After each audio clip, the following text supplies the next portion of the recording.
주님께서 13장부터 16장까지는 우리가 계속 반복해서 말씀드렸습니다만은 주님의 이제 이 세상을 떠나시면서 마지막 하신 고별 설교라 말씀을 드렸어요. 근데 그분의 고별 설교는 이제 그분의 그 십계교는 이 땅에서 이제 사역을 마무리하고 떠나시면서 마지막 헤어짐의 설교이기 때문에 어찌 보면 그분의 마지막 가르침이요 유언과도 같은 선포다.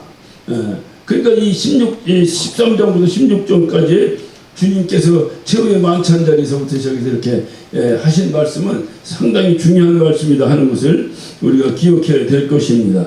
그래서 이것은 주님이 떠나시고 계시지 않을 때에 그 제자들이 어떻게 살아가야 될 것인가라고 하는 것, 제자들이 어떻게 살아가야 될 것인가. 오늘날 우리에게 적용한다면 이 마지막 때 이 험한 세상 살아가는 동안에 우리의 삶의 방식이 어떻게 해야 될 것인가를 가르쳐 주신 그러한 설교다, 이렇게 이해를 하면 되겠습니다. 그래서 이 마지막 마무리하는 이 종말의 삶을 살아가는 우리의 어떤 삶 가운데서 예수님의 고별 설교를 통해서 우리가 다시 한번 우리의 삶을 이렇게 우리가 이제 이렇게 어디 외출하나 옷을 입잖아요. 옷을 입고 이렇게 매무새를 이렇게 거울 보고 다시 이렇게 갖추죠. 하듯이 우리의 삶의 매무새를 다시 한번 이렇게 이제 새롭게 잘 갖추고 살아가야 되는 아주 중요한 지표다 하는 것을 꼭 여러분이 기억을 하셔야 되겠습니다. 그러니까 주님은 이제 떠나시는 거예요. 떠나시는 주님은 인간적으로 생각하면 죽으시는 거지만 그분은 어떻게 하는 거예요? 오늘도 여기 17장에 들어서 그분이 자기 자신을 기도하면서도 나를 영화롭게 해달라고 하잖아요. 그러니까 그분은 영화로워지는 거예요. 하늘나라 가는 거예요. 이제 더 이상 이제 이 험지에 주님께서 이쪽에 예수님을 보내셨는데 이 험지에서 얼마큼 험지였냐, 죽기까지 험지였는데 이 험지에서 이제 삶을 끝내고 당신의 본향인 아버지가 계신 곳으로 가는 거예요. 그러니까 사실은 주님은 이제 그렇게 가는데 문제는 뭐냐, 그렇게 사랑했던 제자들은 여전히 이 세상에 남겨놓고 가잖아. 그러니 이 주님의 마음이 어떻겠어요? 그러니까 주님이 그냥 이 가슴에 막 이 어떤 이 심령의 어떤 그거를 해서 우러나오는 진심된 말씀으로 제자들에게 권면하시면서 어쨌든 걱정하지 말고 근심하지 말고 우리 훗날 또 만나야 된다. 그러니까 반드시 승리하고 만나자 하시면서 우리 그 고별설교 마지막인 16장 33절은 뭐라고 했어요? 이것을 너희에게 이루면 너희로 내 안에서 평안을 누리게 하려 함이라. 평안을 누리게 하려 함이라. 너희들 걱정하지 평안을 누리게 하려 함이라 하면서 세상에서 너희가 환난을 당하나 담대하라. 내가 세상을 이기었노라. 그러니까 그분은 이 땅을 떠나시면서 니들이 볼 때는 니들 앞에 내가 십자가에 척척이 죽는 것 같지만 나는 세상을 이긴 것이다. 그러니까 그걸 너희가 믿고 너희가 그저 나를 다시 만날 때까지 내가 세상을 이겨놨다. 놨으니 너희도 이 땅에서 담대하게 어떤 승리하며 살아야 될 것이다 하는 것을 어쨌든 마지막 유언처럼 제자들에게 말씀을 하셨어요. 그리고 그분이 이제 17장에 들어와서는 그분이 설교를 마치시고 그분이 기도하시는 거예요. 17장 전체는 주님께서 기도하시는 거예요. 기도하시는데 주님이 이제 어떻게 기도하셨느냐, 오늘 17장 이제 1절 보면 예수께서 이 말씀하시고 눈을 들어 하늘로 우러러 가라사대 했어요. 이 말씀은 제가 지난주에 자세하게 이렇게 말씀을 드렸기 때문에 오늘은 생략을 하도록 하겠습니다. 중요한 것은 기도는 어떻게 한다? 하나님과 내가 눈을 마주치고 해야 된다. 눈을 마주치고 해야 된다. 이거 하나는 꼭 기억하셔야 돼요. 그러니까 눈을 마주치는 거니까 기도하려면 이렇게 해야 됩니까? 이런 얘기를 하는 게 아니고 내가 어떻든 고개를 숙이고 경건하게 된다도 영적으로 내가 주님과 눈을 마주쳐야 돼. 내 안에 계신 주님과 마주치고 하늘에 계신 아버지와 눈을 마주치고 이렇게 기도해야 그것이 바로 진실된 기도다. 그래서 주님께서 이제까지는 제자들 향해서 눈을 들어 제자들에게 하나님의 말씀을 선포하시더니 이제 기도하실 때는 눈을 들어 하늘에 계신 아버지를 바라보며 이제 기도를 이제 주님이 시작을 하시는 겁니다. 그렇게 주님께서 기도를 시작하시는데 이 기도 내용을 보면 오늘 본문입니다. 1절부터 5절까지는 주님께서 자기 자신에 대한 기도를 하고 계세요. 자기 자신에 대한. 그 다음에 지난주에 우리가 이제 소급에서 살펴봤던 6절부터 19절까지는 여기 남겨진 제자들을 위해서 기도하는 거예요. 제자들을 위해서 기도하는 거예요. 그 다음에 20절부터 26절 끝절까지는 이제 제자들에게 남아 있으니까 어떻든 주님은 다 아시잖아요. 이제 앞으로 어떻게 될 거를. 제자들에게 남아 있으니까 제자들에게 성령 임하고 성령 임함으로 사도행전의 역사가 이루어질 거잖아요. 이루어지면 이 땅에 이제 지상에 교회가 생길 거잖아요. 그러니까 이 생긴 교회를 위해서 기도하시는 거예요. 그러면 교회가 생긴다는 거예요. 성도들이 생긴다는 거죠. 예수님에게 직접 들은 성도는 아니지만 제자들을 통해서 전도된 성도들이 생길 거잖아요. 미래의 성도들이. 그 성도들을 위해서 기도하시는 거예요. 그러니까 세 파트로 나눠져 있어요. 17장은 1절부터 5절까지 누구를 위한 기도라고? 예수님 자신을 위한 기도. 6절부터 19절까지는 남겨진 제자들을 위한 기도. 20절부터 26절까지는 미래의 교회, 미래의 성도들을 향한 기도다. 이렇게 여러분이 이해를 하시면 되겠어요. 그렇다고 한다면 오늘은 이제 주님이 자기 자신을 위한 기도하는 내용을 우리가 살펴보는 거죠. 때가 이르렀으니 그랬어요. 예수께서 1절 예수께서 이 말씀을 하시고 눈을 들어 하늘으로 가라사대 아버지여 때가 이르렀사오니 했어요. 무슨 때를 얘기하는 건가요? 네? 아버지의 때를 얘기하는 거죠. 아버지가 예수님을 이 땅에 보내신 목적이 있을 거 아니에요. 그 목적을 이제 이루어야 돼. 그 때를 얘기하는 거죠. 그러니까 이거는 하나님의 때를 얘기하는 거예요. 우리가 무엇을 해도 우리가 원하는 때가 있고 아버지가 나를 통해서 하고자 원하는 때가 있는 거예요. 예. 그런데 우리는 아버지가 나를 위해서 하고자 원하는 그 때보다는 내가 생각하는 때를 자꾸 그 때에 뭘 이루기 위해서 우리가 땡깡을 넣는 거예요. 그런데 중요한 것은 뭐냐면 아버지의 때에 이루어진다. 무슨 일은 아버지의 때에 이루어진다. 그러니까 주님은 아버지의 때를 알아 몰라? 알아. 그러니까 우리가 요한복음 1장부터 지금까지 16장까지 계속 살펴보면서 계속 반복됐던 내용들이 뭐예요? 예수님 무슨 일 하고 나면 박수를 받긴커녕 죽이려고 덤벼드는 거. 또 뭔 일 하고 나면 죽이려고 덤벼드는 거. 할 때마다 어느 때 보면은 예수님이 좀 초라할 정도로 슬쩍 피하시기도 하시고 도망가기도 하시고 이렇게 또는 제자들이 잡으려고 해도 잡지 못하기도 하고. 왜? 반드시 아버지의 때가 아직 때가 이르지 아니하느니라 그래서 아직 때가 이르지 아니했다. 그러니까 계속 그렇게 그러니까 이 16장까지를 보면 주님이 그 아버지의 때, 다시 말하면 아버지의 때에 무슨 일이 일어나는 건데 예수님이 죽는 때를 얘기하는 거잖아요. 아버지가 예수님을 이 땅에 보내신 것은 예수님을 죽으라고 보내셨기 때문에 그 예수님이 죽어야 될 때, 그 때가 이르렀다 그 말이에요. 지금 그때가 예수님이 생각하는 때가 아니라 아버지가 생각하는 때, 그때 이루어졌다 이 말이에요. 그때가 이루어졌는데, 그런데 그 주님은 이미 자기가 우리가 요한복음 6장 38절 6장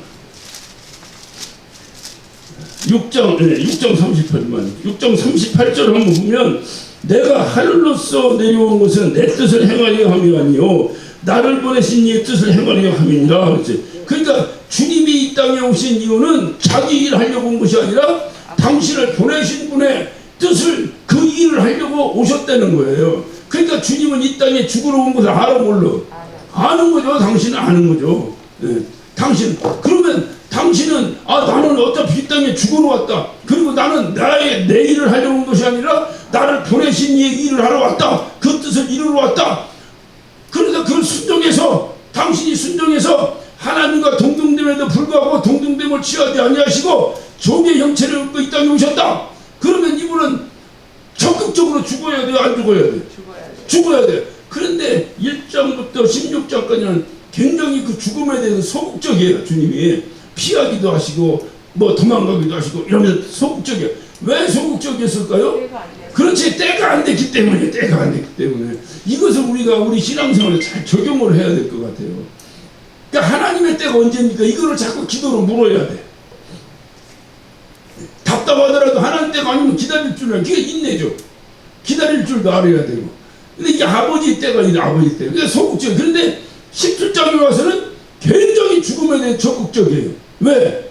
때가 됐으니까. 그게 전혀 달라요.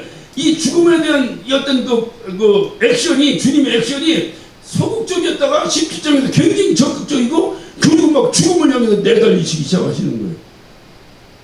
예전에는 누가 잡으면 슬쩍 피하시기도 하고 이렇게 하고 아직 주님의 때가 아니라고 피하시기도 하시던 그분이 적극적으로 이제 그 죽음을 향해서 내달리시는 것을 우리가 보게 됩니다. 그러니까 하나님의 때가 되었다. 하나님의 때는 뭐야? 아까 말씀드린 대로 주님이 십자가를 못 박혀 죽어야 될 때다. 죽어야 될 때. 그것을 오늘 여기서 뭐라고 말했냐면 아버지여 때가 이르렀사오니 아들을 영화롭게 하사 아들로 아버지를 영화롭게 하소서. 자, 때가 이르렀으니 아버지를 영화롭게 하라는 거예요. 아버지를 영화롭게 할 수 있도록. 그러니까 주님이 지금 말씀하니까 무슨 때가 이르렀냐? 아버지가 영화롭게 되는 때가 이르렀다 그 말이에요. 아버지가 영화롭게 되는 때가 이르렀다. 그러니까 아버지가 영화롭게 되기 위해서 뭐가 돼야 돼? 당신이 영화로워야 된다는 거죠. 우리는 알죠. 그 당신이 영화로워야 되는 것이 뭐요? 죽는 거. 그게 죽는 거라고 정확하게 죽는 건데 죽는 거라고 해도 답이 맞지만 정확히 말하면 아버지의 뜻을 이루는 거예요. 아버지의 뜻이 이루어지는 거예요. 그러니까 아버지가 우리 하나님께서 김익현 목사를 향한 뜻이 있어. 근데 그 뜻을 내가 이루어. 그러면 그것이 내가 영화로워지는 거예요. 그러므로 내가 그 뜻을 이루므로 아버지의 뜻이 나를 통해 이루어짐으로 아버지가 영화로워지는 거예요. 그러니까 아버지가 영광 받는 것은 내가 아버지 앞에 순종해서 나를 통해서 아버지가 원하는 뜻이 이루어질 때에 아버지가 영광 받는 거예요. 예. 그래서 오늘 주님께서는 그것을 강조하고 있는 거예요. 내가 때가 되었으니 아들을 영화롭게 하셔서 아들로 하고 아버지가 영화롭게 되기를 원합니다. 아버지가 영화롭게 되기 위해서는 전제되어야 될 것이 내가 영화로워야 된다. 이것이 오늘 주님이 이제 말씀하시는 거예요. 근데 이렇게 주님이 영화롭게 되기 위해서 어떻게 해야 되나 4절을 봅니다. 4절을 봅니다. 예수께서 하나님 아버지를 영화롭게 하시기 위해서 가장 중요한 조건이 있어요. 그게 바로 뭐 금방 말씀드렸죠. 여기 1절에도 있죠. 아버지여 때가 이르렀사오니 아들을 영화롭게 하셔서 아들로 아버지를 영화롭게 하라 그랬잖아요. 그러니까 아들이 아버지를 영화롭게 하기 위해서는 전제되어야 될 것이 아들이 영화로워야 된다. 아들이 내가 영화로워서 나로 하여금 아버지를 영화롭게 하게 해달라. 자 4절을 봅니다. 아버지께서 내게 하라고 주신 일을 내가 이루어 아버지를 이 세상에서 영화롭게 하여. 자, 그러니까 오늘 4절을 잘 보면 하나님 아버지를 영화롭게 하기 위해서는 내가 뭐 해야 돼요?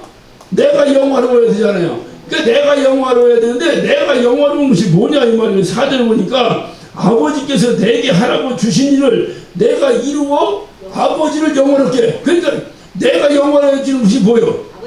그렇지. 아버지가 내게 하라고 하신 일을 내가 이루는 거지. 내가 이루는 거. 그것이 내가 영화로워지는 거지.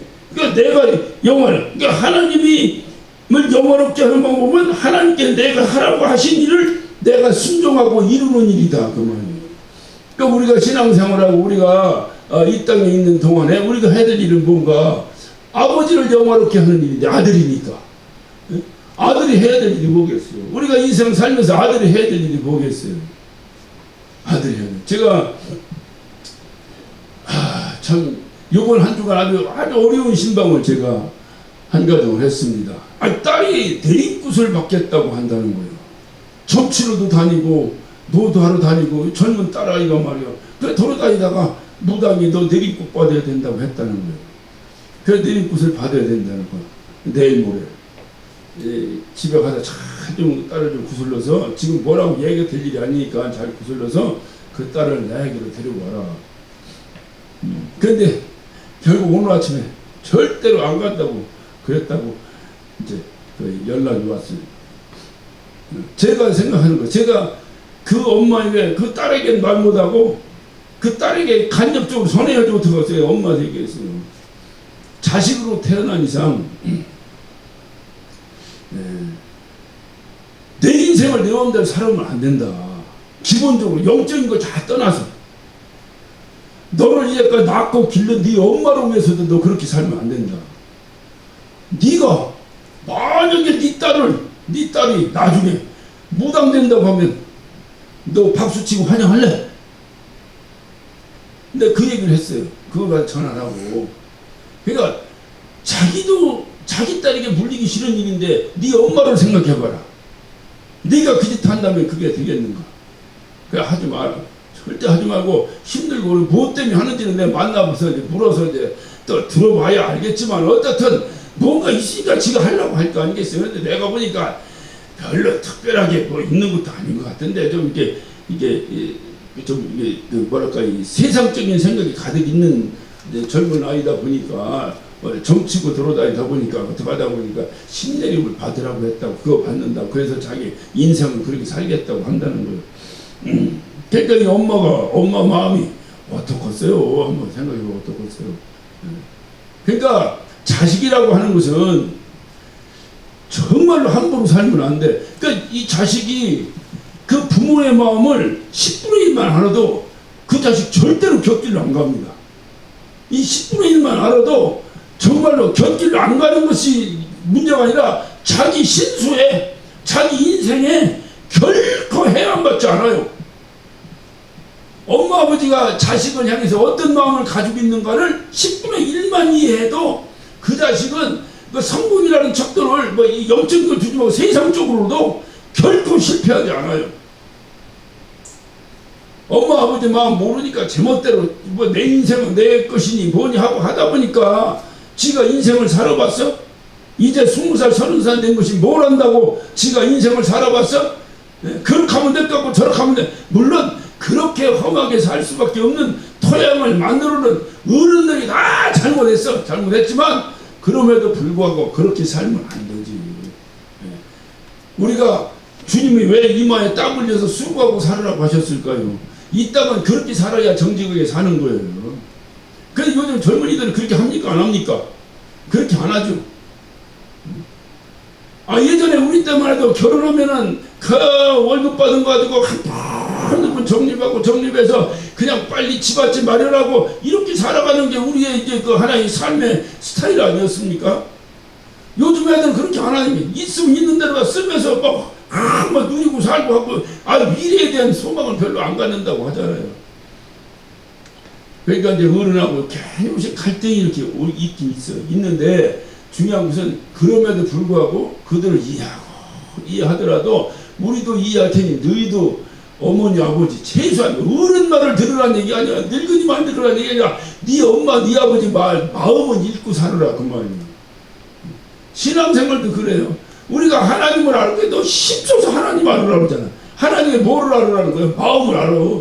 하나님이 나를 향한 어떤 마음을 가지고 있는가를 알면 신앙생활은 그냥 100점이지 뭐 얼마큼 더 신앙생활 할 건데 그걸 모르니까 전부 다 내 생각대로 신앙생활 하려고 하다 보니까 이게 이제 시험 들고 넘어지고 엎어지고 제쳐지고 나중에는 완전히 뭐 벗어나기도 하고 떠나기도 하고 내가 신앙생활 어려워하고 내가 아파할 때 나를 바라보는 우리 아버지 하나님은 얼마나 더 아플까. 그건 뭐 우리같이 세상에 하나님 아버지가 비교할 수도 없는 우리도 내 자식이 아파하면 차라리 주여 내가 대신 아프고 내 자식 안 아프게 해달라고 하는 게 부모들 마음 아닙니까? 그럼 지금 우리가 이렇게 고통받고 이렇게 힘들어하고 있을 때 우리 하나님은 니나 너 하고 계실까요? 우리 하나님 그래 니들이 어떻게 이기나 보자 어떻게 잘하나 보자 한번 열심히 파이팅 해봐라 이러고 계실까요? 오늘 이 17장을 지난주에 살펴봤잖아요. 누가 우리를 위해 기도하신다고? 주님이 우리 위해서 끊임없이 기도하신다고 했죠. 기도하실 때 그분이 그냥 하시겠어요? 얼마나 안타까운 마음을 가지고 기도하시겠어요? 이게 부모의 마음이라는 것이 참 이게 그러니까 이제 제가 아까 잠깐 말씀드렸습니다. 그것이 본질이 아닌데 어쨌든 자식들이 자기 생각대로만 이렇게 하는 게 아니고 이 부모의 마음을 이해해야 됩니다.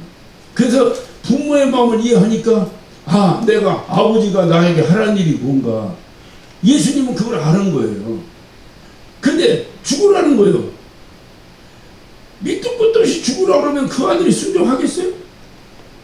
근데 왜 죽어야 되는 걸 알잖아 주님이. 아버지가 알려주신 거야. 네 하나가 죽어야 저 인원이 저 수많은 영혼이 구원받는다. 저 영혼들 대신에 네가 죽어야 된다. 이것을 우리 주님이 순종한 거예요. 순종한 이유가 뭐예요? 겸손이에요. 그게. 그래서 겸손이 뭐냐? 빌립보서 2장 내용이 겸손의 극치를 얘기하는 거예요. 하나님과 동등됨을 취하지 않으시고 종의 형체를 입고 죽기까지 복종하셨습니다. 죽기까지 복종하셨습니다. 너희는 이 마음을 품어라. 이 마음은 그리스도 예수의 마음이니 그 예수의 마음이 뭐냐 이거라니까 이거요. 근데 죽기까지 순종한 이유가 뭐겠어요? 내가 왜 죽어야 되는지를 아는 거죠. 아는 거죠. 내가 왜 죽어야 되는지 아느니까 순종했지. 모르고 그거를 맹종이라고 하는 거예요. 주님이 하나님 앞에 순종한 맹종이 아니라니까요. 아는 거예요. 아는 거예요. 알고 당연히 그 아버지의 숭고한 뜻, 뭐 인간적인 언어로 말하자면 아버지의 숭고한 뜻 앞에 내가 나의 생각과 이거는 초계와 같이 버려버리고 그냥 다 아멘하고 순종해버리는 거예요. 그럼에도 그때가 초초초초 다가오면 마음에 힘듦이 있는 거지. 죽는다는 게. 그러니까 그냥 땀방울이 핏방울처럼 떨어지도록 기도하시면서 이 잔이 내게도 그냥 지나갔으면 좋겠다고 그것을 인간적인 토로를 아버지 앞에 하시잖아요. 그러나 더 중요한 건 뭐냐, 내 뜻대로 마시고 아버지가 나에게 향하신 뜻, 그 뜻대로 진행하라 하니까 그 뜻대로 진행하는 거예요. 그때로. 그러니까 주님이 오늘 여기서도 아버지를 영화롭게 하기 위해서 어떻게 해서 아버지께서 내게 하라고 주신 일을 내가 이루어. 그러니까 아버지가 예수 보고 하라고 하신 일이 뭐냐, 단편적으로 하면 죽어라 그 얘기지. 근데 죽어라 안에는 뭔 뜻이 있는 거예요? 예, 그렇지. 바로 죽어라 하는 일이 뭐냐, 바로 그거죠. 2절, 오늘 2절입니다. 아버지께서 아들에게 주신 모든 자에게 영생을 주라고. 영생을 주라고. 할렐루야. 모든 자 안에는 나도 들어가는 거야. 여러분도 들어가는 거야. 이들에게 영생을 주라고. 네가 죽어야 된다는 거야. 왜? 죄의 싹은 사망이니까 내가 죽어버리면 안 되잖아. 그러니까 내가 죽지 않고 네가 대신 죽어줘라. 그래서 저들은 영생을 얻게 하라. 영생을 얻게. 그 일을 하는 거야. 아버지가 하라고 하신 일이 뭐냐, 하나님께서 아들에게 주신 모든 자들을 영생을 얻게 하라. 그것이 아버지가 하라고 하신 일이다. 그러면 그 영생이 뭐냐 이거예요. 그 영생이 3절입니다. 영생은 곧 유일하신 참 하나님과 그가 보내신 자 예수 그리스도를 아는 것이다. 영생이라는 건 뭐냐, 영생은 하나님과 예수님이 어떤 분인가를 아는 것이다. 아는 것이다. 복음서를 우리가 4개가 있어요. 사복음서라고 말합니다. 사복음서라고 말하는데 이걸 정확하게 조금 디테일하게 구분하면 공간복음과 요한복음 이렇게 이제 두 종류로 구분해요. 이 공간복음은 마태복음, 마가복음, 누가복음, 공간 같은 관점으로 본다. 공간복음에 이 공간복음에서는 강조하는 것이 뭐냐, 천국이에요. 천국을 강조하고 있는데 요한복음에서는 영생을 강조하고 있어요. 같은 얘기 같은데 다른 거예요. 천국을 강조하는데 여기서는 영생을, 그러니까 강조라는 표현보다는 그쪽에 이제 그 어떤 그 방점을 찍고 얘기하고 있는데 이 요한복음에서는 영생을 키워드로 이렇게 이제 요한복음이 기록되어 있어요. 자, 중요한 것은 천국은 살아야 갑니까? 죽어야 갑니까? 천국은 내 육신을 내려놔야지 아니면 죽어야 가는 거예요. 죽어야. 그냥 우리 육신적으로 원하면 이 말씀 드리자면 천국은 죽어야 가는 거예요. 죽어야 가는 곳이에요. 왜 죽어야 가느냐? 거기는 영원히 살아야 되는데 영원히 살 수 없는 썩어 없어질 것을 벗고 가야 되잖아요. 그래서 우리 인간의 언어는 죽어야 된다고 얘기하지만 성경에서는 그냥 장막, 육신의 장막을 벗었다, 잠잤다, 뭐 옷을 벗다, 뭐 이런 식으로 이제 그 표현하고 있죠. 그러니까 이 썩어 없어질 것을 어떤 다 놓고 가야 돼. 다 놓고 가야 돼. 교회라고 하는 것은 우리를 얘기하는 게 아니에요. 정확하게 보면 교회당, 예배당은 놓고 가야 돼. 다 놓고 가야 돼. 다 놓고 가야 돼. 그리고 영원히 살 것만 가는 거예요. 그 과정을 우리는 죽는다라고 얘기를 하는 거예요. 그러니까 천국은 죽어야 가는 거예요. 근데 영생은 지금 현재성을 말하는 거예요. 영생은 죽어서 영생하는 게 아니에요. 영생은 내가 예수를 믿는 순간에 나에게 영원한 생명이 들어오는 거예요. 그래서 지금 내가 이거 살아가는 순간에 내가 영생한 거예요. 그러니까 우리 권사님은 지금 영생하는 사람이야. 교회 안 다니는 사람 이렇게 하는데, 교회 안 다니는 사람은 그러니까 예수 안 믿는 사람은 영생을 얻지 예수 믿는 권사님은 영생을 나중에 얻어? 지금 얻었어. 지금 얻은 거라니까. 지금 저와 여러분에게 영생은 지금 현재성을 얘기해. 천국은 미래 내가 이제 이 땅에서 이 썩 없어진 이것을 다 버려버려야 가는 곳이야. 근데 영생은 지금 현재성이 현재성. 이제 중요한 것은 뭐냐, 지금 이 땅에 두 종류의 사람이 살고 있잖아요. 영생을 가지고 사는 사람과 영생을 소유하지 못한 사람과 두 종류의 사람이 지금 섞여서 살고 있는 거예요. 근데 육신의 가면을 쓰고 있기 때문에 육신의 눈으로는 구별이 안 되는 거예요. 그러나 영적으로는 우리가 나는 영생 없는 사람이고 저기 있는 사람은 영생이 없는 사람이에요. 중요한 사실은 영생이 없는 사람은 영생이 있는 사람과 별 구별 없이 모르니까. 아니 영생이 뭔지 알면 다 영생 없지. 저 교회 안 다니는 사람들 죽기를 원하겠어요? 그 사람들도 안 죽기를 원하는 거예요. 그러니까 불로 주사 먹지. 그러나 그 방법을 모르니까 그들은 그렇게 사는데 우리는 영생을 얻은 사람이라 이 말이에요. 근데 영생을 얻은 사람은 영생을 알잖아. 영생이 뭔지 알잖아. 자, 영생을 얻었다고 하는 것은 다시 말하면 우리의 시민권이 하늘나라로 바뀐 거예요. 본질상 시민권이 이 땅 세상 시민권을 가졌는데 내가 예수를 만나고 영생을 얻은 다음에 내 시민권이 사도 바울의 고백이요, 내 시민권이 하늘나라로 옮겨진 거예요. 그러니까 여러분은 어느 날 사람이요? 하늘날 사람이야. 근데 여전히 나 세상 사람이라고 생각하고 살면 안 되는 거예요. 하늘날 사람이야. 하늘날 사람이 세상에 살고 있는 거야. 누구하고? 세상 사람들하고 같이 살고 있는 거야. 그러면 구별돼야 돼, 안 돼야 돼? 예? 구별돼야 돼요, 안 돼야 돼요? 돼야 돼요. 세상 사람들은 몰라. 영생이 뭔지 모르니까 그냥 사는데 아는 나는. 그러니까 십경은 여기 시궁창이 있는데 시궁창에 들어가면 더러워진다 깨끗해진다를 몰라. 모르고 사는 사람들이 아까 깨끗하든 더럽든 그냥 막 구별 없이 살아가면 되는데 나는 저 시궁창에 들어가면 더러워진다는 거 알아. 그러면 들어가야 돼, 안 들어가야 돼? 안 들어가야 돼. 그러니까 더럽게 들어간 사람과 안 들어간 사람이 표가 나야 돼, 표가. 이것이 그리스도라는 거예요. 이 그런 사람을 세상 사람이 아 저는 그리스도인이구나 라고 이렇게 불러주는 거예요. 이게 구별되어야 돼. 이 구별됨을 우리는 거룩하다라고 말하는 거예요. 거룩함이 구별됨이거든요. 이 구별됨이 있어야 되는데 우리가 인생 살아가면서 이 구별이 안 되는 거예요. 이 구별이. 내가 영생을 얻었다고 말은 하는데 이 구별이 안 되는 거예요.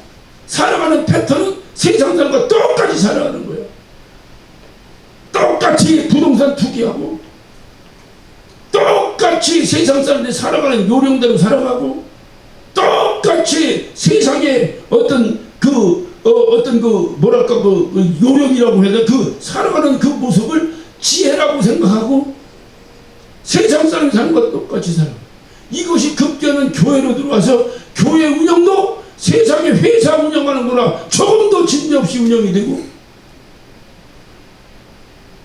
교회도 무슨 제3일만을 가지고 있어야 교회가 튼튼해지는 것처럼 주님은 두 주인을 섬기지 말라고 했어요. 한 주인이 뭐요? 만몬이에요. 만몬 물질이에요. 근데 교회가 세상에서는 뭐를 의지해야 든든해? 만몬, 이 물질이 있어야 든든해. 뭐 어떤 사람 그러잖아요. 주머니에 돈 없으면 바깥에 못 나가는 사람들 있죠. 여자들은 모르고 남자들은 있어. 그 사람들은 사실 굉장히 성격이 좋은 사람들이죠. 어디 나가서 한두 번 얻어먹어도 계속 못 얻어먹어요. 미안해가지고. 그러니까 자기 주머니 돈 없으면 기운이 쭉 빠져. 응? 신랑 그렇죠. 몰라? 돈을 줘본 적이 없어? 응. 그러니까 이게 뭐 이렇게 어깨가 축 쳤어. 나 돈이 하나도 없어. 근데 돈 몇만 원에 들어가면 갑자기 어깨 힘막 펴고 돌아다니는 거야. 차 마시러 가자고. 차 마시러 가자고 말하는 사람은 주머니 돈 있는 사람이야. 아무 소리 못하고 쫓아가는 사람은 돈이 없는 사람이야. 이거 한두 번이지. 그러니까 세상에서는 돈이 있으면 힘이 들어가고 돈 없으면 힘이 빠져. 여자는 모르겠어요. 남자들은 대부분 그래요. 나도 그래요. 나도 그래. 주머니에 돈 없으면 절대로 먼저 어디 먹으러 가자 소리 절대 못해. 안 하는 게 아니라 못해. 근데 내 주머니에 알량하게 몇 푼 있으면 점심 먹었어? 점심 먹으러 먼저 해. 이왕이면 먼저 하고 살아야지. 그거를 들어갔다가 어떻게 내가 내는 찬스를 놓쳐서 내가 신발끈 매는 동안에 그 사람이 돈을 냈다. 이거는 또 할렐루야지만 어떤 큰 소리를 한번 쳐봐야 될 거 아니오. 이 큰 소리를 내 주머니에 돈이 있어야 치지 돈 없으면 못 친다니까. 이건 세상 이치예요. 근데 그 이치가 그래서 돈이 지배하는 거예요. 세상은. 교회는 하나님의 집이잖아요. 하나님이 주인이고 하나님이 지배하는 곳이어야 되는데 이 세상 이치가 교회로 들어서 교회도 돈 있는 곳이야. 교회가 돈 있는 곳. 교회 정치도 보면요. 그래서 교회 정치가 아주 더러워요. 보면은 대개 친예교는 우리 큰 교회들이 없어서 몰라. 친예교는 내가 봐도 그렇게 큰 교회인데 장로교는요 상상을 초월하게 엄청난 교회들이 많아요. 정말 많아요. 한 달에 몇십억씩 헌금 들어오는 교회들이 많아요. 그런데 그 노회가 이제 장로교는 그 정치가 굉장히 강하잖아요. 친예교는 개교회주의니까 뭐 친교사만 모이는 거니까 뭐 그렇게 어떤 교권이 별로 없는데 장로교도 많잖아요. 우리 매형이 강남에서 있는 큰 교회를 목회를 했어요. 그리고 이제 은퇴했어요. 은퇴하고 요즘 그냥 뭐 이렇게 문서 선교 같은 거 하고 선교사들 몇 명 입양해가지고 선교사들에게 이렇게 뭐 이렇게 여러 가지 도움을 주는 그런 일을 하시고 있는데 한 번은 거기 같은 거기에 이렇게 자기 노회라 장로교 노회라는데 한 달에 노회비 들어오는 게 1억 가까이가 된대. 노회비 교회 헌금이 아니라 노회비. 그 교회가 이렇게 해서 노회를 운영하는 노회비가 몇 억이 된대. 그러니 거기 노회장이면 어떻겠어? 예? 끝내줘. 왜 끝내주고 있어? 예, 그 돈을 당신이 빵 사 먹으면 그 횡령이고 노회장이 쓸 수 있는 그 돈이 있잖아요. 그 노회장이 주로 뭐 하고 있어? 그 어렵고 힘든 교회 찾아가서 뭐 하나도 또 해주고 가고, 예? 뭐 이렇게 성경기도 주고 가고 이런 거를 노회장 하니까 노회장이 하나님 다음으로 존경한다는 거예요. 힘이 있고 그게 교권이거든요. 그러니까 이게 막 돈이 막 전체를 그러니까 막 총회장만 되려면 막 몇 억씩 선급을 쓰잖아요. 그러니까 이런 것들 왜 이렇게 돼? 세상 이치가 그대로 교회를 들어. 교회가 왜 세상에 있는 거예요? 세상을 변화시키게 하고 있는데 교회가 세상에 있다 보니까 세상을 통해서 변화되어 버렸어. 교회를 통해서 세상이 변화되는데 세상을 통해 교회가 변화되어 버렸어. 변질이라 해요. 변질. 그 오늘날 이 교회들이 그래서 오늘날 교회들이 이렇게 초대교회 때 그 힘들고 어렵고 핍박받고 가난했을 때 그 엄청난 역사, 오히려 지금 같으면 수천 배의 역사가 일어나야 되는데 그 일을 교회가 감당하지 못하고 있는 거예요. 중요한 것은 영생을 가지고 있는 자, 영생을 얻은 자와 영생을 얻지 못한 자가 구별이 안 되는 거예요. 이게 구별이 돼야 된다니까. 저와 여러분이 교회 안 다니는 사람하고 구별이 돼야 된다니까요. 생각이 구별돼야 돼요. 첫째, 나의 아이덴티티가 뭐냐, 나의 자존감이 뭐냐, 내가 뭐냐, 이게 자존감이. 나는 이 땅의 사람이 어디 사람이다? 하늘나라 사람이다. 그래서 어디 간다? 천국. 내 아버지가 누구다? 하나님이 내 아버지다. 여기에 대한 분명한 그 자존감이 있어야 되는데 이 자존감이 없는 거예요. 말로는 다 얘기하고 교회 오면 주여하고 다 하는데 실질적으로 그게 안 되는 거예요. 이게 구별이 돼야 돼요. 이것이 영생을 얻었으면 그것이 구별돼야 돼요. 그래 중요한 사실은 오늘 주님은 말씀하시는 거예요. 우리를 영생을 얻게 하려고 하나님이 예수님 이 땅에 보내셨다. 그래서 내가 영생 얻는 방법은 뭐냐? 그분이 내 대신 죽는 거다. 그래서 죽고 있단 말이에요. 그래서 내가 영생을 얻는단 말이에요. 근데 그 영생이 뭐냐라고 물으니 영생은 곧 유일하신 참 하나님과 그가 보내신 자 예수 그리스도를 아는 것이다. 안다. 아는 것이 중요하다. 아는 것이. 그 영생이라는 게 뭐냐? 그것은 지금 현재 내가 이 육체를 가지고 사는 지금 현재성을 가지고 지금 현재 내가 예수가 내 안에 계시냐? 그러면 난 뭐요? 난 영생을 얻은 자다. 이것이 구원의 확신이거든요. 그 영생을 얻은 자와 안 얻은 자는 이런 구별적 이런 차원의 차이가 있어야 되는데 이 차이가 없는 거예요. 이 차이가. 어떤 사람이 어디 이렇게 가다 보니까 독수리 둥지가 이렇게 있는 거예요. 독수리 둥지 안에 독수리 알이 하나가 있는 거예요. 이거를 부화시켜야 될 텐데. 그러니까 이제 보니까 집에 자기 닭이 있으니까 독수리 알을 딱 잡아다가 자기 집에 있는 자기가 기르는 암탉 밑에 넣는 거예요. 그 밑에 또 계란이 또 있는 거예요. 그러니까 이 암탉이 그 알을 이리 굴리고 저리 굴리고 이리 굴리고 저리 굴리고 부화시키려고 그 안에다 독수리 알을 넣는 거예요. 독수리 알이 부화됐어. 병아리도 부화됐어. 계란도 부화됐어. 계란에서 나온 건 뭐예요? 병아리요. 독수리에서 나온 것은 독수리요. 그런데 이 독수리가 똑같이 여기 암탉이 부모에서 나오니까 그 닭이 자기 엄마인 줄 알고 살아가는 거예요. 똑같이. 그런데 문제는 뭐냐? 이 병아리가 좋아하는 게 뭐냐? 병아리가 제일 좋아하는 게 뭐냐면 지렁이를 좋아하는 거예요. 지렁이를 좋아하는 거지. 그러니까 병아리가 자기가 못 움직일 때 애미가 다 줬지만 조금만 움직이면 자기까지 먹어야 될 거 아니에요. 닭발이 이렇게 생겼잖아. 닭발 먹어봤잖아요. 네. 왜 이렇게 생겼어 이거? 이렇게 생긴 건요 땅을 잘 팔고 생긴 거예요. 다른 거 오리는 이렇게 생겼잖아. 이렇게. 왜? 수영 안 하고 병아리 이렇게 생겼잖아. 이게 농사 안 잡았어. 농사 이거 삼지창 있잖아. 막 땅을 파는 거예요. 땅. 소스랑? 네, 소스랑 가서 그거 이렇게 됐잖아. 이렇게. 이거로 땅을 탁탁탁탁 긁어. 그럼 땅 속에서 뭐가 나와? 지렁이 나와. 그럼 그걸 탁 먹는 거예요. 그걸 탁 먹는 거예요. 그런데 독수리 생긴데 저도 병아리요. 자기도 그 안에서 나왔으니까. 근데 독수리는 발이 이만해. 그러니까 조그만 병아리가 택택택택 걸리면 요만큼밖에 못 끌고 택택택 긁으면 요만큼 끌고 거기서 지렁이 한 마리 탁 나와. 근데 이 독수리 새끼는 툭툭툭툭 뚫는데 땀 푹푹 긁는 거야. 지렁이 한꺼번에 10마리씩 나오는 거예요. 그러니까 막 문제는 뭐냐? 이 독수리가 착각하는 거 자기 병아리인 거로 착각해서 저놈은 한 마리밖에 못 잡는데 나는 10마리씩 잡는 거야. 그러니까 저놈보다 내가 10배의 능력이 이런 착각을 하고 병아리로 살아가는 거예요. 그런 순간 어느 날 이 독수리가 더 허리를 펴고 하늘을 쳐다보니까 하늘에 닭인지 뭔지 막 이런 것이 날아다니는 거야. 그게 바로 자기 엄마예요.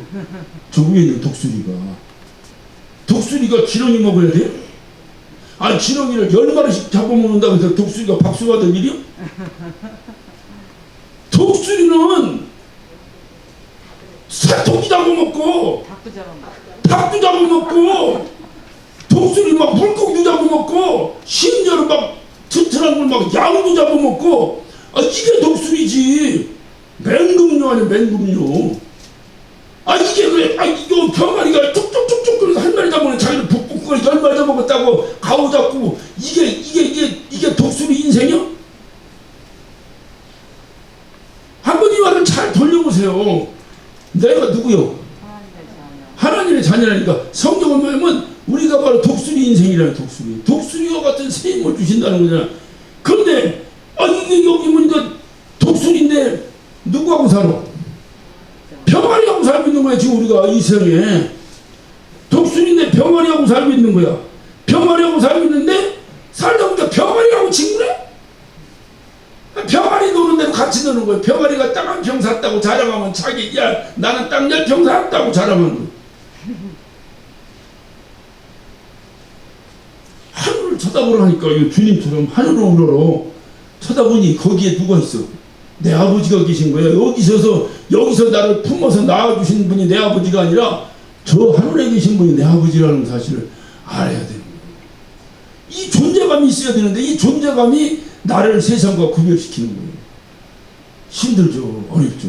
아니 그냥 빨리 그냥 이 땅 이거 썩 없어질 것만 벗기만 하면 우리는 할렐루야 끝나는 건데 이게 벗어지지 않았으니 이 처음부터 팔자가 이상 살다가 그냥 이상 없어지면 함께 없어지는 팔자다라고 생각하고 살면 체념이라도 하고 살겠는데 하늘나라 소망을 가졌다고 하지 이 땅이 살려니까 힘들고 어렵지 이건 뭐 솔직히 사방팔방 힘든 일이지 좋은 일이 어디 있습니까? 여러분 뉴스를 들어봐요. 맨 그 소리가 그 소리고 그 소리가 그 소리고 뭐 대통령 바뀌면 끝낼 줄 알았더니 또 그 소리고 저 소리고 맨 이것을 대통령 바뀌면 이제 데모 안 할 줄 알았더니 데모 더 큰 거 터져버렸어. 다 똑같아 사람이 하는 일은. 그러니 이게 우리가 하늘나라 시민권 가진 사람이 이 땅에서 살려니 오히려 이 땅에 시민권 가진 사람보다 더 힘들면 힘들지 어떻게 더 편할 수 있겠어요. 그렇지만 그거를 이길 수 있는 일은 뭐냐? 자부심. 우리 아버지가 하나님이시다. 나는 영생을 가지고 있다. 이것에 대한 분명한 나의 어떤 확신이 있어줘야지. 그것이 구원받은 사람이에요. 천국은 죽어야 가는 거니까 아니 내가 천국 갈지 안 갈지 죽어버려야지. 아니 이렇게 주책스러운 말을 한다 하더라도 영생은 지금 현재성이라니까. 그 지금 내가 영생이냐 아니냐를 지금 내가 알아야지. 내가 영생이냐 아니냐 지금 내가 모르고 헷갈리면 그 사람은 아닌 거지. 그러니까 영생을 얻었다고 하는 것은 뭐냐? 내가 영화로워진 거야. 그럼 내가 영화로워진 이유가 뭐요? 내가 영화로워졌으므로 누구를 영화롭게? 아버지를 영화롭게 하는 일에 내가 쓰임받아야 된다 그 말이에요. 그게 바로 영생으로 소유한 사람이 해야 될 일이요.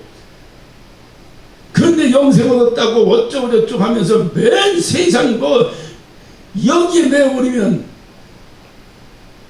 영생을 내가 얻었다고 해서 얻어져? 하나님이 나에게 주셔야 얻어지는 거지. 영생을 받아본 적도 없는 사람이 영생 얻었다고 큰소리 치면서 하나님 팔아 장사하고 있을 수 없는 일이죠. 이건 영생 못 얻은 거죠. 영생이라고 하는 것이 뭐 교회 다닌다고 얻어집니까? 영생이라는 게 뭐 직분으로 얻어집니까? 예수의 죽으심의 공로가 내게 임해야 얻어지는 거예요. 그것을 이 영생의 현재성을 우리가 이걸 아셔야 돼요. 그런데 영생은 뭐냐? 영생은 아는 거라는 거, 아는 거. 유일하신 참 하나님과 그가 보내신 자 예수 그리스도를 아는 거. 이거 안다는 거. 여러분 설명 많이 들으셨지? 안다는 거. 내가 지식적으로 알고 이걸 얘기하는 게 아니에요. 내가 경험해서 아는 걸 얘기하는 거예요. 내가 경험해서. 내가 느끼고 하는 거, 느끼고. 그냥 앞을 한껏 못 보는 사람이 꽃이 아름답다 이렇게 꽃이 아름다운가 보다 이렇게 하는 걸 말하는 것이 아니에요. 정말 내가 보고 내 감정으로 저 꽃이 참 아름답다 이렇게 아는 걸 얘기하는 거예요. 그래서 구원은 경험이에요. 이론이 아니에요.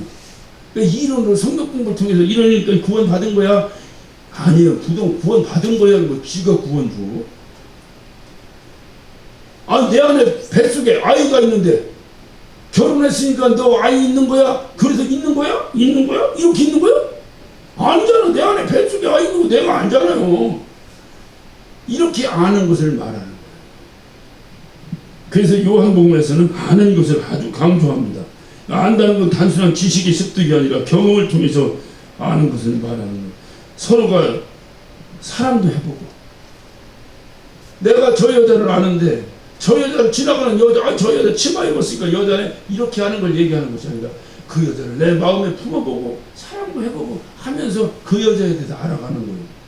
그걸 아는다고 이렇게 서로 이해도 해보고 저 여자가 무슨 고민이 있을 때에 왜 그런 고민을 하는가? 나는 아무 고민도 없는데 저 여자 정신 나가네 이렇게 하는 걸 얘기하는 게 아니에요. 그 여자의 고민과 아픔도 함께 이해할 때 그 여자를 아는 거예요. 여자는 이런 고민을 하고 있구나 이렇게 하듯이 하나님을 안다는 건 하나님과 내 이해가 서로가 이해. 내가 말 안 듣고 신앙생활 안 하면 우리 하나님 아버지 속상하시겠구나. 속상하시겠어 안 하시겠어? 근데 그걸 이론적으로 성경 공부로 알아 모르지. 성경 공부 교회 안 나오면 하나님 삐치십니다. 자 1번 하나님 삐치신다 이렇게 하고 알아? 그분이 내 아버지라는 것이 분명히 팍 와 닿을 때 저분이 나를 얼마나 안타깝게 바라보실까. 그것이 내게 막 소름 끼치도록 다가와야 돼. 그것이 아는 거예요.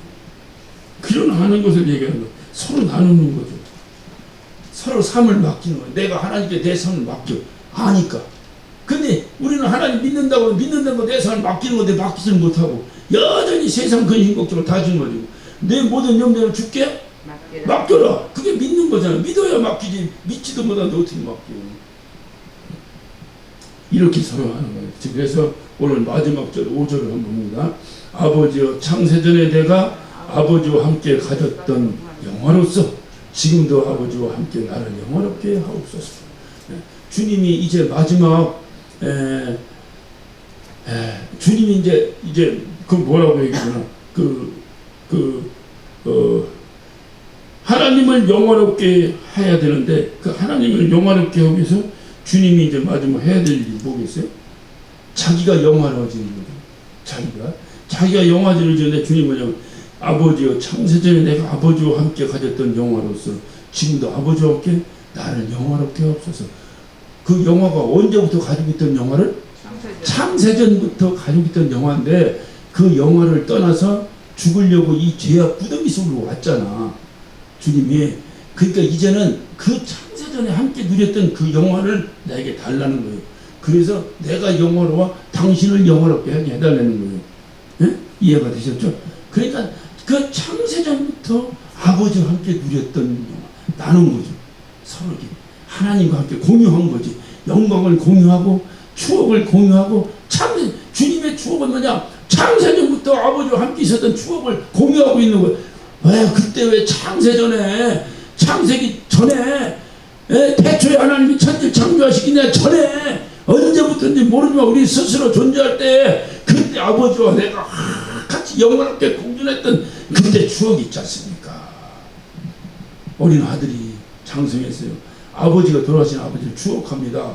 추억하는데 그때 내가 시골에 살 때 그 징검다리 건너는데 거기 무서워서 못 건너는데 우리 아버지가 손을 꽉 잡고 날 건져주셨는데 아버지랑 겨울에 가서 목욕할 때 그냥 아버지랑 물장구 치고 막 하면 내가 아버지 막 물에 빠뜨리고 그랬는데 그 추억이라고 하잖아요. 이렇게 추억을 속에서 알아가는 거예요. 그걸 아는 걸 얘기해요. 지나가다 한번 딱 보고 만난 걸 얘기하는 게 아니에요. 우리 교회가 이게 50년 됐어요. 제가 어쨌든 사역을 하고 이렇게 해서 전면에 이렇게 나타나서 사역을 하고 한 것은 한 30한 2, 3년 됐어요. 근데 32, 3년 전에 저를 아시는 분들이 있어. 그래 내가 우리 이정희 권사님과 만나면 맨 저 약수터 얘기하잖아. 예? 다른 사람 만나면 약수터 얘기 안 해. 근데 저 양반만 만나면 약수터 얘기하거든. 공감이 있잖아요. 그때 약수터의 공감이. 그걸 얘기해. 저 박홍길 권사님 만나면 맨 전도관 얘기해. 어느 때 내가 미안해. 전도관 얘기 그만해야 되는데 그 만나면 전도관 그때 막 봉구차 끌고 들어와서 그냥 똥팔 소리 들으면 다녔던 그 생각이 공유가 되니까 그걸 또 얘기를 하게 된다. 그러면서 저분이 나를 아는 거예요. 그때 전도가 같이 다니면 그때 그 약수 때 그 지하방 그거 그냥 교회 꾸미자고 치워놓고 그냥 막 촘촘히 그냥 의자도 없이 그냥 땅 맨바닥에 쭈그리고 앉아갖고 그냥 몇 시간씩 그냥 박수치며 찬양하고 기도하고 이렇게 하는 거 이렇게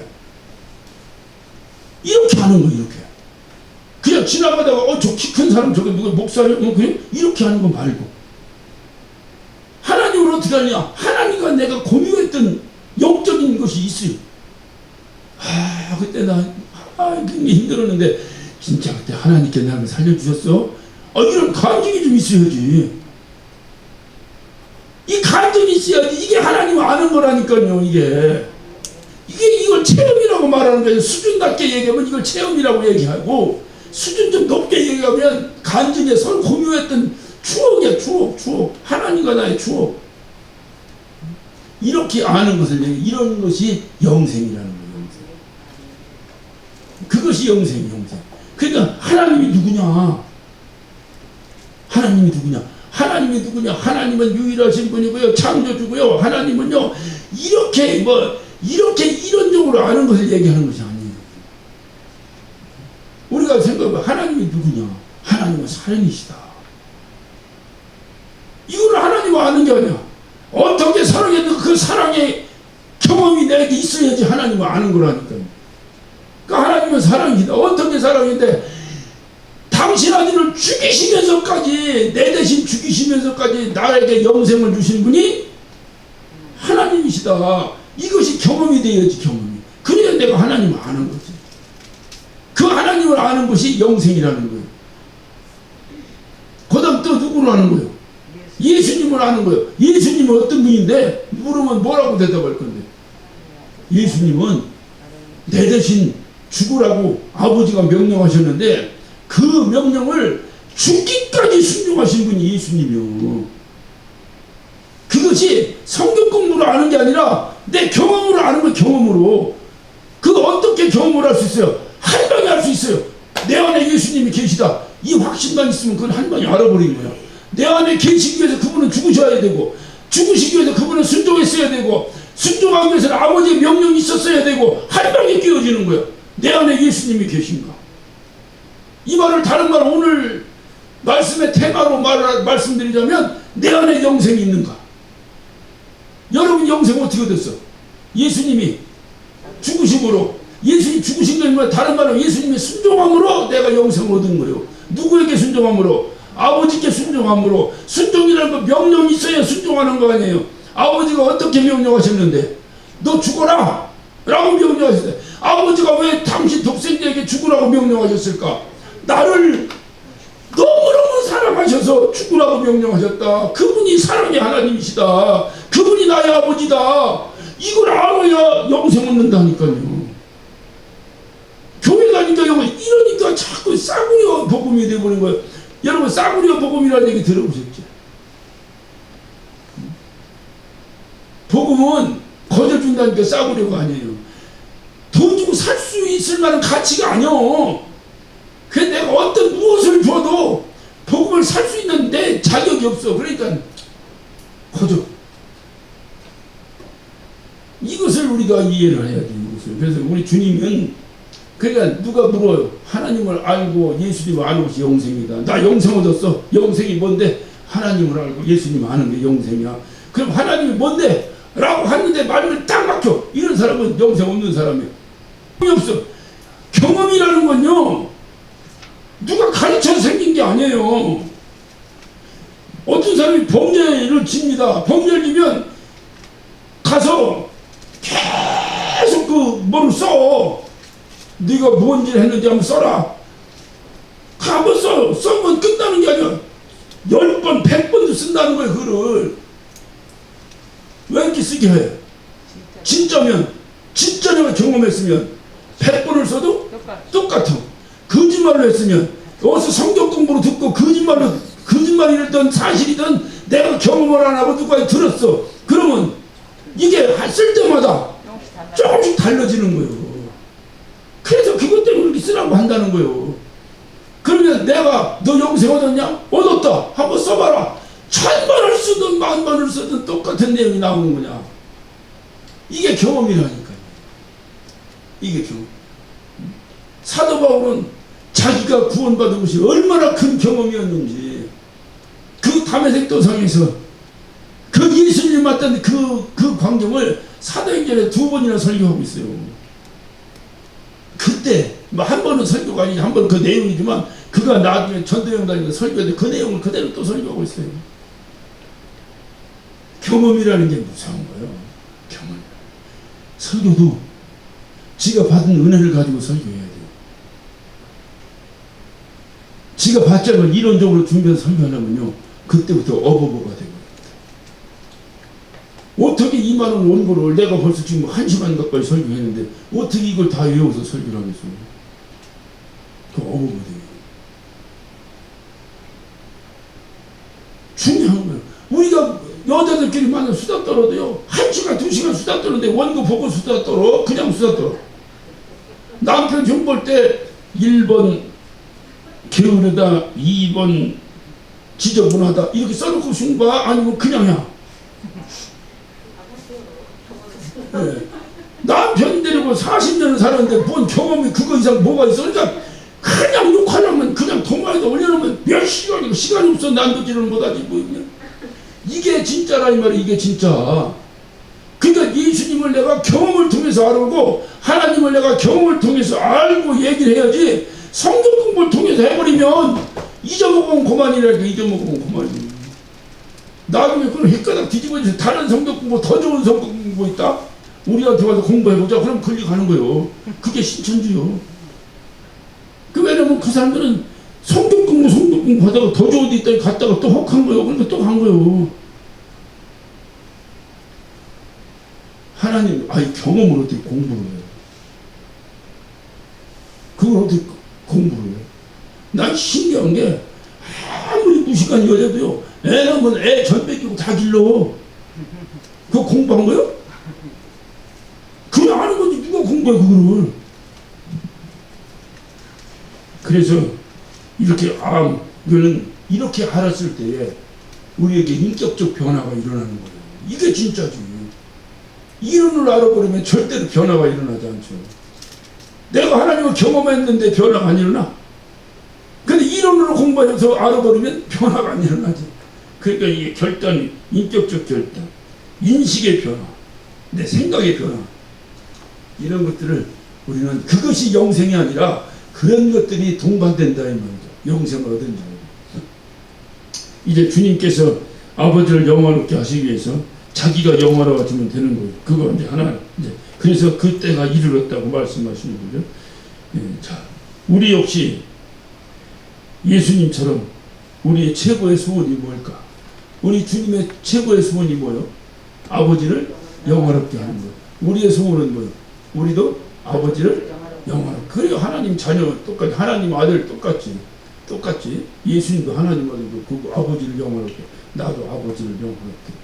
우리 육신의 아버지도 내가 살면서 그렇게 해야 되는데, 그래서 그러기 위해서 우리도 아버지를 영화롭게 여기서 예수님이 어떻게 됐어요? 영화롭게 되셨어요. 아버지를 영화롭게 하기 위해서 우리도 어떻게 해야 돼? 우리도 영화롭게. 우리가 영화롭게 돼요. 영화롭게 된다는 게 뭐라 그랬죠? 순종하는 거라 했죠. 순종해서 아버지 뜻을 이루는 것이 영화라고. 우리도 아버지를 영화롭게 해서 아버지가 나에게 주신 뜻, 그 뜻을 순종함으로 이루는 거예요. 그래서 내가 그 순종해서 이루는 것을 내가 영화로워진 거예요. 나도 영화로워짐으로 아버지를 영화롭게 합니다. 아버지가 우리를 향한 뜻은 두 가지가 있어요. 하나는 집단적 뜻이 있고 하나는 각각 개인적인 향한 뜻이 있어요. 우리 전체에게 집단적 뜻이 있어요. 그것은 우리 권사님이나 우리 장로님이나 다 그 뜻은 똑같아야 됩니다. 그래야 한 가족이 되는 거예요. 그러나 각각 주신 또 소명이 있어요. 뜻이 있어요. 이 두 가지가 어떻든 아버지 앞에 순종함으로 이루어 나가서 내가 영화로워지고 아버지를 영화롭게 해야 됩니다. 이 영화롭게 되는 길, 이것은 예수님처럼 순종함으로 아버지가 맡겨진 일을 이루는 거죠. 예수와 같이 우리도 세상에 있는 사람들, 그러니까 아버지가 예수님께 맡기신 궁극적 일이 뭐냐? 죽으라. 죽으라는 뜻이 뭐냐? 저들을 영생에 이르도록 하기 위해서 네가 죽어야 된다. 그 얘기죠. 아버지가 우리에게 향하신 뜻이 뭘까요? 저들을 영생에 이르게 하라. 그러기 위해서 내가 어떻게 될까요? 아버지의 뜻이 내게 이루어지도록. 그럼 나는 예수님한테 죽을 수는 없잖아요. 이미 죽어놓으신 예수님을 나눠주는 거죠. 예? 예수님은 당신이 직접 빵을 만들어서 나눠줬는데 나는 예수님 만들어진 빵을 나눠주는 거예요. 이것이 성찬의 의미예요. 그래서 성찬이 뭐라 했어요? 뜻을 알고 먹고 마시지 아니하면 내지를 먹고 마시는 것 같다. 그 뜻이 뭐예요? 죽을 때까지 주님을 전하는 것이라고 했죠. 전하는 것이다. 그러니까 주님을 전하는 거예요. 우리가 해야 될 일이에요. 그게 우리가 영화로워지는 거예요. 우리가 세상 사람들을 영생 얻도록 그 브릿지 역할을 하는 거예요. 그것이 내가 영화로워지는 거예요. 이것이 우리가 해야 될 일이고 또 이 일을 통해서 아버지가 영광 받으시는 겁니다. 이거를 위해서 주님은 아버지께 기도한 거예요. 기도의 첫 자리를 자기 자신을 기도한 거예요. 나도 복받기 위해서가 아니라 아버지가 영광 받으시기 위해서 나를 영화롭게 해달라고 그거를 기도하셨어요. 오늘 이 말씀이 우리에게 빗댄다면 우리도 이런 기도가 이루어져야 돼요. 아버지, 나라가 아버지를 영화롭게 하기 위해서 아버지 나를 좀 영화롭게 하옵소서. 이 기도가 저와 여러분의 가장 중요한 기도가 되시기를 예수 이름으로 축원합니다.